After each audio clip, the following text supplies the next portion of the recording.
हिताय च जगद्हिताय कृष्णाय गोविन्दाय नमो नमः। हे कृष्ण करुणा सिन्धु। এলাকার কাজের মানুষ, কাছের মানুষ বিশিষ্ট সমাজসেবী বীরেন দত্ত সারা বছরই বিভিন্ন ধরনের সামাজিক ও মানব কল্যাণমূলক কর্মসূচি গ্রহণ করে থাকে তার ক্লাব বকুলতলা একতা সংঘ।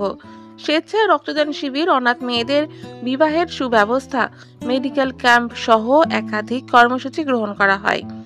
পুজো একটা উপলক্ষ মাত্র, আসলে মানুষের সেবা করাই একমাত্র ব্রত তৃণমূলের এই একনিষ্ঠ সৈনিকের। দুর্গার মতো ব্রহ্মা বিষ্ণু মহেশ্বরের শক্তি থেকে সিংহ বাহিনী চতুর্ভুজা এই দেবীর জন্ম। দেবী জগদ্ধাত্রীর 4 হাতের উপরে দুটোই থাকে চক্র ও শঙ্খ এবং নিচের হাতগুলোতে থাকে ধনুক ও পঞ্চবাণ। এবছরও জগৎজননীর আরাধনায় বীরেন দত্ত। মূলত তার ও বকুলতলা একতা সংঘের উদ্যোগে প্রতি বছরের মতো এবছরেও জগদ্ধাত্রী পূজা উপলক্ষে মহাভোগের আয়োজন করা হয়। বিশিষ্ট সমাজসেবী বীরেন দত্তের উদ্যোগে নবমীর পুণ্যদিনে মহাপুজোর আয়োজন করা হয়। পাশাপাশি এলাকার সকল মানুষের মধ্যে ভোগের আয়োজন করা হয়। এবছর আমাদের চ্যানেলের পক্ষ থেকে উমা হৈমবতী সম্মানে সম্মানিত করা হলো এই ক্লাবকে। পুজো তো দেখো, দুর্গা পুজোর পর কালী পুজো, কালী পুজোর পর জগদ্ধাত্রী পুজো। জগদ্ধাত্রী পুজোটা আমরা তো শুধু জগদ্ধাত্রী পুজো করি না, আমরা এই ক্লাব থেকে সারা বছর বকুলতলা একতা সংঘ সোশ্যালমূলক কাজ করে।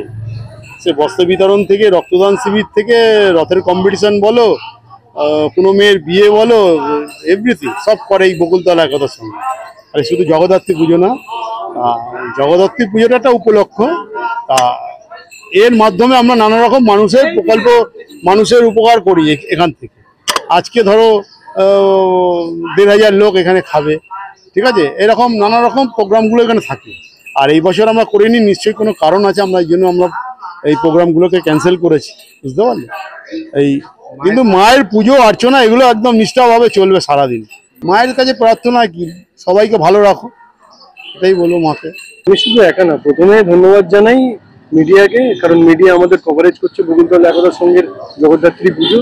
আর তার থেকে বড় কথা হচ্ছে একটা জিনিস সেখানে দেখিয়ে দিয়েছে, যা বলার তো বীরেন দত্ত এখানকার কর্ণধার, অন্যতম কর্ণধার বীরেন দত্ত তো বললেন, যে আরেকটা জিনিস সেখানে দেখিয়ে দিয়েছে, পুজোটা শুধু বকুলতলা একতা সংঘের পুজো না, মানুষের পুজো।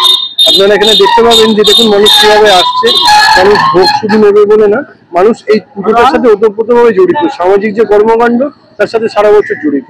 নতুন করে কিছু বলার নেই, প্রার্থনা করি সকলকে যে সবাই আমাদের পাশে থাকুন, সুন্দর করে আমরা যাতে কাজগুলো করতে পারি, সহযোগিতা করুন, এটুকুই।